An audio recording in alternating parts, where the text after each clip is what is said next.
बिस्मिल्लाहिर्रहमानिर्रहीम। अस्सलाम वालेकुम। ट्यूशन बीकॉम यानी कि एडीसी पार्ट 2 और एडीए पार्ट 2 में इकनॉमिक डेवलपमेंट ऑफ पाकिस्तान का एक सब्जेक्ट है जिसमें आपको थ्योरी क्वेश्चन से सॉल्व करना होता है। उसकी बुक मोस्टली लोग शेख मुबारक अली की लेते हैं या सईद अहमद सिद्दीकी की, लेकिन आपको चाहिए कि आप बुक लें सईद नासिर। यहाँ पे पहले पेज पे तो उन्होंने बीकॉम लिखा हुआ, लेकिन अंदर जाके देखेंगे हम तो यहाँ पर हमें बीए लिखा हुआ मिल जाएगा। यहाँ पर ये आपको बीकॉम के साथ बीए लिखा हुआ मिल जाएगा, क्योंकि टॉपिक सेम है और सारा कुछ सेम है। तो ये बुक आप बीकॉम और बीए दोनों में चला सकते हैं, इसका कोई इशू नहीं है। और ये सईद नासिर की बुक है और ये रीसेंट एडिशन है। और कोशिश करें कि जब भी आप इकोनॉमिक डेवलपमेंट ऑफ पाकिस्तान की बुक लें तो उसका आप रीसेंट एडिशन लें। रीसेंट एडिशन लेने से इनके फैक्ट्स और फिगर आपको जो क्वेश्चंस में चेंज आ गया है उसको करने में आसानी होती है। तो ये आपके पास इस एडिशन की बुक आपको लेनी है। अब सबसे पहले मैं आपको 2020 के क्वेश्चन के मार्क्स इसमें क्वेश्चन आपको ढूंढ के दूंगी। कुछ मार्क्स मैंने लगा लिए हैं, इसी तरह एक एक ईयर के मैं आपको सॉल्व करके देती जाऊँ। What is mean by economic development, point out the obstacles in the way of economic development of Pakistan, also give suggestion for the improvement। Page 31 पे है ये क्वेश्चन। सबसे पहले जो सवाल का पहला पार्ट है व्हाट इज़ इकोनॉमिक डेवलपमेंट, तो सबसे पहले आपने यहाँ से, ये मैंने आप लोगों के लिए मार्किंग की है, इंट्रोडक्शन लिखना है। यहाँ से लेके यहाँ तक ये आपकी इंट्रोडक्शन की हेडिंग आएगी। फिर आपने सेकंड में स्टेटमेंट लिखना है। ये स्टेटमेंट में आप लिखेंगे अकॉर्डिंग टू मेयर एंड बेल्विन, ये आपने पूरा स्टेटमेंट लिख देना है। और ये आपने उसकी थोड़ी सी, अच्छा ये इंट्रोडक्शन का ही पार्ट है। इंट्रोडक्शन पहले यहाँ से यहाँ तक ख़त्म होगा और फिर यहाँ से आप इंट्रोडक्शन को कंटिन्यू करेंगे और फिर ये आप स्टेटमेंट लिख देंगे। फिर इसके बाद नेक्स्ट पेज पे आपने थोड़ा सा ऑब्जेक्टिव्स ऑफ डेवलपमेंट लिख देंगे, या उतना भी लिख के बहुत है, क्योंकि मेन क्वेश्चन हमारा 31 पेज पर है जो कि है हमारे पास ऑब्स्टेकल्स को हर्डल्स भी कहते हैं। तो इस बुक में आपको मैक्सिमम सारे क्वेश्चंस मिल जाएंगे और सूटेबली लिखा हुआ है, कुछ एक्स्ट्रा लेंथ नहीं है। ऑब्स्टेकल्स और constraint of the Pakistan economic development, या फिर in developing countries. In developing country हो या पाकिस्तान लिखा हुआ बात एक ही है, क्योंकि पाकिस्तान भी एक डेवलपिंग कंट्री है। तो सबसे पहले ये आपकी पॉलिटिकल इंस्टेबिलिटी आएगी। उसके अंदर आपके पास ये 3 हेडिंग्स हैं। जिस तरह से इन्होंने लिखा हुआ है आपको 10 से 15 हेडिंग्स प्रिपेयर करनी है। ये आपका ये 2 क्वेश्चन पे पेपर पेजिस पे जा रहा है और यहाँ पे ये 11 हेडिंग्स पे ये आपका क्वेश्चन एंड हो रहा है। तो एक बात याद रखनी है कि मैक्सिमम हेडिंग्स प्रिपेयर करें और अंदर का जो मटेरियल है उसको समझने की कोशिश करें, या अगर आप खुद लिख सकते हैं तो बहुत अच्छी बात है। ये एक क्वेश्चन मैंने आपको बता दिया। अब यहाँ पर जो सेकंड क्वेश्चन है वो development and expansion of industrial sector is essential for achieving the goals of economic stability and self reliance is in Pakistan discuss with reference to the Pakistan. तो यहाँ पर दूसरे लफ्ज़ों में आपको role of industrialization in economic development है। तो अब वो जो रोल आ जाए या ये वाली इतनी इंग्लिश लिख के आपसे वो दे कुछ फ्रेज लिख के, तो फिर आपको ये क्वेश्चन मिल रहा है पेज नंबर 158 पे। 158 में इस बुक में ही आपको पेज नंबर मिल जाएगा। और ये रीसेंट एडिशन है। अगर आपके पास पुराना एडिशन होगा तो इसी चैप्टर में होंगी चीज़ें। ये चैप्टर 11 है, लेकिन थोड़ा आगे पीछे करके आपको मिल जाएगा। ये क्वेश्चन शुरू हो रहा है यहाँ से और इसकी तकरीबन आपको मिल जाएंगी 16 हेडिंग्स। यहाँ तक करना क्या है, मैक्सिमम हेडिंग्स प्रिपेयर करनी है। 15 से 16 हेडिंग्स या 10, क्योंकि लिखनी वहाँ पे हमें 10 है, तो 15 से 16 हेडिंग प्रिपेयर करें। हेडिंग याद करने के बाद हेडिंग्स आप एक पेज पे लिखें और हेडिंग के अंदर का जो मटेरियल है उसको समझ लें, क्योंकि बहुत ज़्यादा लेंदी क्वेश्चंस हैं और ये याद रखना मुश्किल हो जाता है। तो हेडिंग याद होगी और आपने उसको समझा होगा तो यहाँ से समझ के फिर आप उसको उतना लिख के दे देंगे। और कोशिश करें कि एक हेडिंग में 6 से 7 लाइन्स आप फिल करें। हेडिंग कम नहीं होनी चाहिए, 15 हेडिंग्स याद करें ताकि उसमें से 10 या 8 आपको याद रह जाए। कोई अगर भूल भी जाती है तो एक और हेडिंग आपके पास मौजूद हो उसको कवर करने के लिए। तो ये आपके पास 2020 का सेकंड क्वेश्चन मैंने आपको बता दिया। अब थर्ड है what is the causes of low productivity of the agriculture sector of Pakistan. ये हमें मिल रहा है पेज नंबर 96। और ये मैं बता दूं कि मेरी ये न्यू बुक है। अगर आपके पास पुराना कोई एडिशन है तो उसके मुताबिक चैप्टर यही होगा, लेकिन क्वेश्चन आगे पीछे हो सकता है। अब जो इसका नेक्स्ट क्वेश्चन था, क्वेश्चन नंबर 3, वो है हमारा पेज नंबर 96 पे। वो ये है हमारे पास कॉजेज़ ऑफ लो प्रोडक्टिविटी। ये क्वेश्चन शुरू हो रहा है यहाँ से। इसमें इन्होंने आपको 3 फैक्टर बताए हैं। जनरल फैक्टर्स के अंदर ये है, फिर आपके पास इंस्टीट्यूशनल फैक्टर्स हैं, फिर यहाँ से आपके पास टेक्नोलॉजिकल फैक्टर्स आएंगे और लास्ट में इन्होंने इसको कंक्लूड किया है। और ये यहाँ पर आपका इस पेज पे यहाँ पे जाके कंप्लीट हो जाएगा और ये चैप्टर 7 है। इसके बाद नेक्स्ट क्वेश्चन पे जाते हैं हम लोग। अब यहाँ हमारे पास नेक्स्ट क्वेश्चन था CPEC का। ये CPEC का क्वेश्चन मुझे इस बुक में नहीं मिला, लेकिन मेरे पास दूसरी बुक है, उसमें है। उसमें से मैं आपको पिक लेके इसको अपलोड कर दूँगी, वरना ये आपको नेट पे बहुत डिटेल में मिल जाएगा।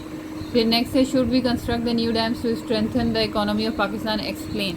तो यहाँ पे आपको दूसरे लफ्ज़ों में डैम्स के मेरिट्स लिखने हैं। ये आपको यहाँ पे पेज नंबर 61 पे मेरिट्स ऑफ डैम मिलेंगे।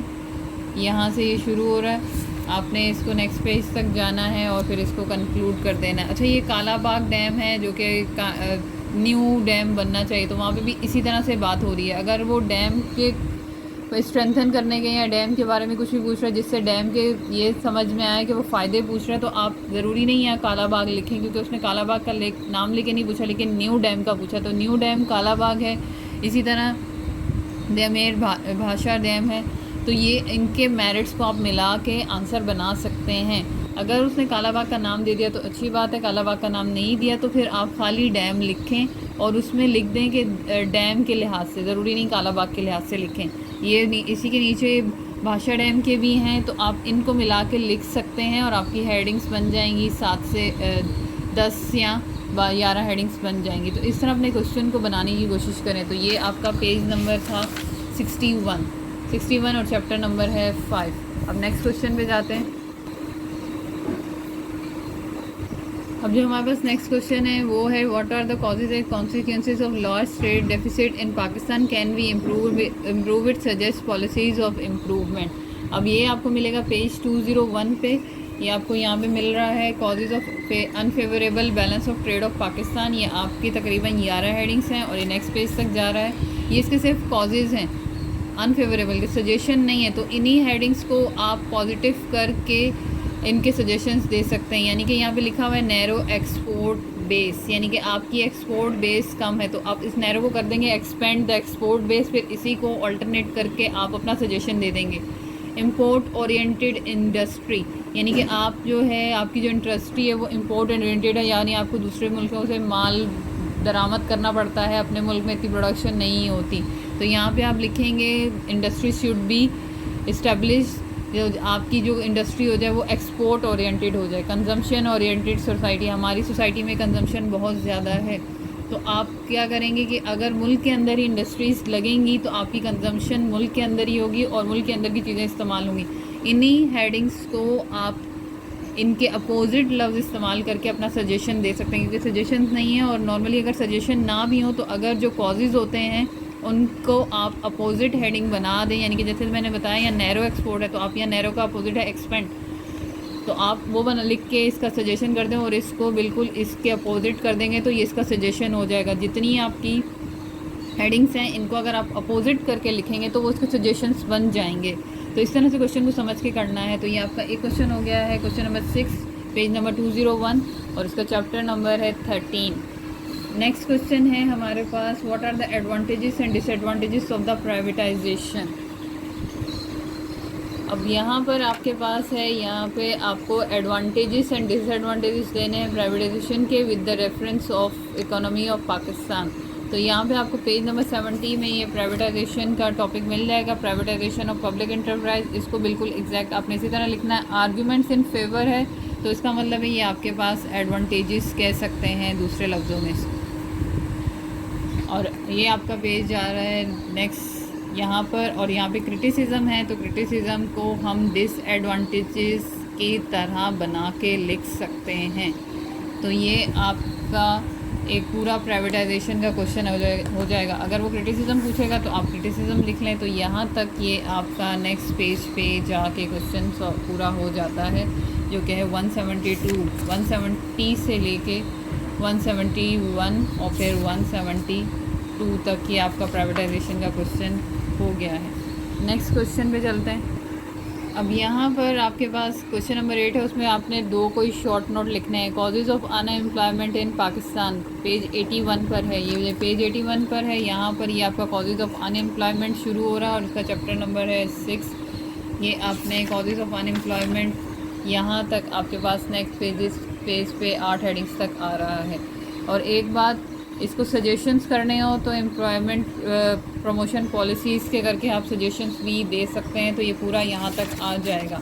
अब एक बात जो बताने वाली है ये कि शॉर्ट नोट में आपको बड़ी क्लासेस में उतना ही क्वेश्चन लिखना होता है जितना आप ऊपर वाले क्वेश्चंस का आंसर करते हैं।